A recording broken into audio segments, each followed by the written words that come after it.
Pero sobrang galing nito. Favorite ko to. Siya yung first runner-up ni Raven nung Grand Finals. Nag-first runner-up na din siya. At proud si Raven na pinapanood ko siya kanina sa likod. Sabi niya, Oo. Tapos sabi ni Raven, Hindi siyang Raven. Hindi siya Raven. Yung isang Raven. Raven Umali. Raven Umali. napakayabang mo porkit nanalo ka nung isang araw. Tapos, naku, di pa kita nababalikan, ha? Bakit? Di ba kinausap natin siya rito? Dahil sabi ko, yung manager ng Vice Comedy Club, di niya sinasagot. Napagod daw kasi siya sa TNT. Nakita ko yung video, nag-volleyball ka after showtime. Ay. Oo. Ay. Mabawi ba niyang medal? Ano yung late post yun?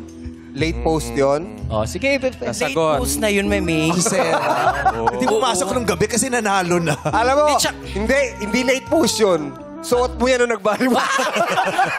Oo, tatanggal. Volleyball ka, naka-fishnet stockings ka. Wow.